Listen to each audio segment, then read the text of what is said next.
নমস্কার, মেক মানির পক্ষ থেকে আমি কৌশিক চ্যাটার্জি। আবার আমরা আমাদের স্টক মার্কেট সম্পর্কিত বিভিন্ন ভিডিও আমরা আবার শুরু করেছি। আমাদের বিগত দিনে কয়েকটা অসুবিধার জন্য আমরা আমাদের চ্যানেলের ভিডিওগুলো কন্টিনিউ করতে পারিনি। যদিও আমরা যে সময় লাস্ট ভিডিওগুলো দিয়েছিলাম তাতে বিভিন্ন স্টক সম্পর্কে আমরা যে অ্যানালিসিস করেছিলাম, যেরকম টাটা ইনভেস্টমেন্ট, অ্যালকার্গো লজিস্টিক, আরও অনেক কিছু, সেগুলো যথেষ্ট ভালো মুভমেন্ট দিয়েছে। আমরা আজকে একটু নিফটি সম্পর্কে বলবো, যদিও এই নিফটির ভিউটা আমরা সাপ্তাহিক বেসিসে দিচ্ছি না, একদম আগামীকাল বা একদিন দুদিনের ভিউতে দিচ্ছি। পরবর্তী ক্ষেত্রে আমরা উইকলি বেসিসে কিছু যখন ভিডিও দেব তখন আমরা উইকলি বেসিসে লেভেল দেবো। নিফটি গতকাল যেখানে ক্লোজিং দিয়েছে, অর্থাৎ 25,178, এই 25,180 থেকে 25,100 এই জায়গাটায় নিফটি একটা ভালো সাপোর্ট আছে। এখান থেকে ডেড ক্যাট বাউন্স হওয়ার সম্ভাবনা আছে। যদি এই লেভেলকে না ধরে রাখতে পারে তাহলে সেক্ষেত্রে নিফটির নতুন করে ফল হওয়ার সম্ভাবনা আছে, এবং সেক্ষেত্রে 24,930কে যদি ভেঙে দেয় তাহলে কিন্তু ফ্রেশ সেল আসার সম্ভাবনা প্রচুর আছে নিফটিতে। আবার উল্টো দিকে 25,426-এর উপরে যদি ক্লোজিং দিয়ে দেয় তাহলে নিফটির ক্ষেত্রে এখান থেকে একটা রিভার্স ট্রেন্ড নেওয়ার সম্ভাবনা আছে শর্ট টার্ম বেসিসে। ডাও জোন্সকে যদি আমরা দেখি, ডাও জোন্স গতকাল বন্ধ দিয়েছে আমাদের 49,499। ডাও জোন্সের ক্ষেত্রে 50,269 এই জায়গাটা, মানে এক্স্যাক্ট 269 বলছি হিসাবে আসছে, মোটামুটি ওর কাছাকাছি, মানে 50,270 থেকে 300 এই জায়গাটা ডাও জোন্সের একটা রেজিস্ট্যান্স কাজ করছে। এই জোনটাকে ডাও জোন্স টপকাতে পারলে তাহলে নতুন করে আপওয়ার্ড ডাইরেকশন ডাও জোন্সের ক্ষেত্রে নেওয়ার সম্ভাবনা আছে। আমরা আজকে একটা স্টক সম্পর্কে বলবো, প্রাজ ইন্ডাস্ট্রি। শেয়ারটার দিকে খেয়াল রাখবেন। এই শেয়ারটা বিগত দিনে ব্রেকআউট দিয়ে প্রায় 800 টাকার কাছাকাছি র্যালি দিয়েছিল, দিয়ে পড়তে পড়তে বর্তমানে শেয়ারটার দাম গতকাল এসে ঠেকেছে 317 টাকা। এই স্টকটা 280 থেকে 85 এখানে একটা ভালো সাপোর্ট নিয়েছে, বিগত দিনের একটা প্রাইস এবং প্যাটার্ন, একটা ভালো প্যাটার্ন নেওয়ার চেষ্টা করছে। এই স্টকটা থেকে শর্ট টার্ম বেসিসে কাজ করা যেতে পারে। এই শেয়ারটার ক্ষেত্রে আমরা 317 টাকা থেকে আমরা কেনা শুরু করতে পারি ছোট ছোট লেভেলকে দেখে, এবং মোটামুটি 350 থেকে 380 এবং 400 টাকা অবধি যাওয়ার সম্ভাবনা আছে। একবারে নয়, ধাপে ধাপে যাবে। তবে মাথায় রাখতে হবে 285 টাকা 280 টাকা ভেঙে যদি ক্লোজিং দিয়ে দেয় এবং সেখানে যদি কোনো বাজে ধরনের কোনো ক্যান্ডেল করে, ক্যান্ডেলের প্যাটার্ন দেখে নিতে হবে, তাহলে সেক্ষেত্রে স্টকটা থেকে বেরিয়ে যাওয়া ভালো। আমরা আমাদের চ্যানেলে এবার থেকে কিছু মার্কেটের সাইকোলজিক্যাল পার্ট নিয়ে ডিসকাশন করব, ছোট ছোট আমরা কিছু ট্রিক্স দেব। যে আপনারা জানেন, যারা আপনারা এই মুহূর্তে বিগত 2-2.5 বছর ধরে বাজারে সবাই অপশন ট্রেড নিয়ে খুব মাতামাতি করছে, প্রত্যেকেই নিফটি, ব্যাংক নিফটি, অপশন এগুলো নিয়ে কাজকর্ম করছে, এবং সেবির রেকর্ড অনুযায়ী আউট অফ 10 9 আর লুজার। এখন কেন 10 জনের মধ্যে 9 জন লস করে, তার অনেক কারণ, চার্ট, ভোটার রিডিং এগুলো আছে। তা সত্ত্বেও মার্কেটের যে 3 legs টুলসের মধ্যে যে স্টক মার্কেটে ওয়ান অফ দ্য পার্ট যে সাইকোলজি, সেটা কিন্তু আমাদের বুঝতে অসুবিধা হয় বলে আমরা পারি না। ট্রেডাররা লস করে কারণ তাদের কাছে এই গেমটা কখনো হার্ড মনে হয়, অথবা কখনো ইগনোরেন্স করে কিছু ইনফরমেশনকে, অথবা ডিসিপ্লিন হারিয়ে ফেলে। এই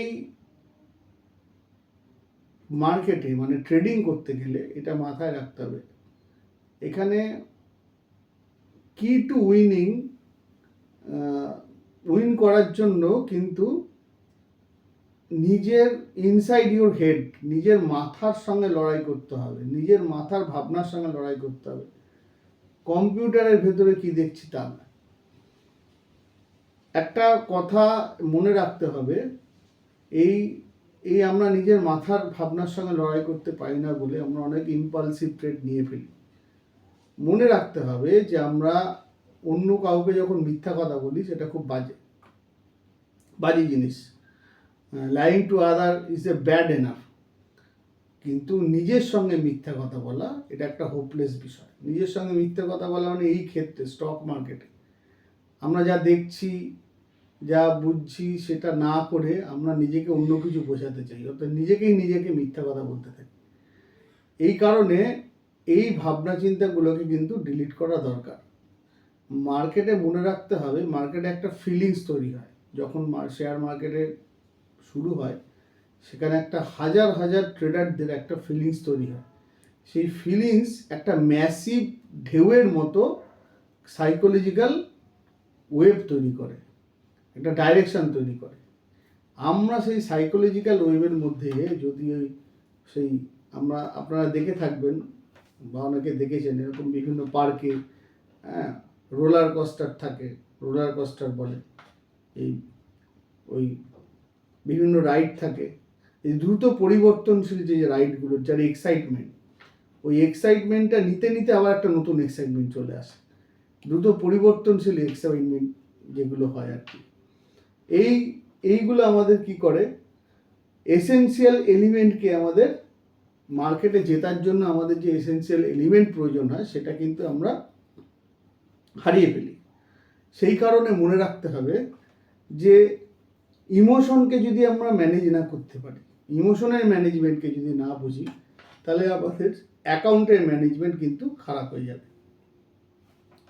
সেই কারণে মাথায় রাখতে হবে আমাদের সকলকে যে আমরা যখন ট্রেড করব, অবশ্যই নিজের ভাবনা চিন্তাকে আমি কিভাবে নিজেকে গাইড করব সেটা খুব প্রয়োজন।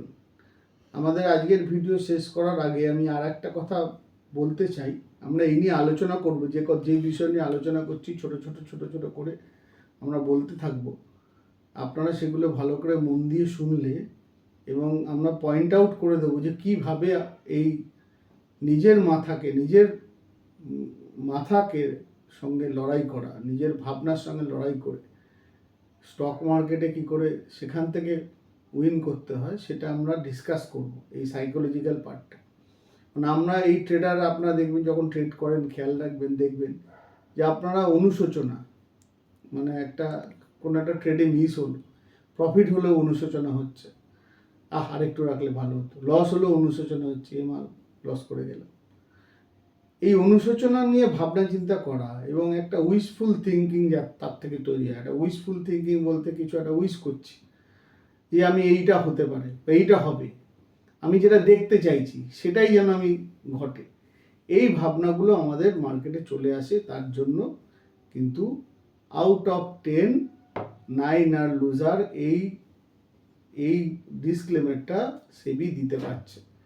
যদি এখান থেকে বেরোতে চান, এখান থেকে কিভাবে বেরোবেন, কিভাবে বেরোনো সম্ভব, আমরা আগামী দিনে বলতে থাকব। আমাদের সঙ্গে টাচে থাকুন।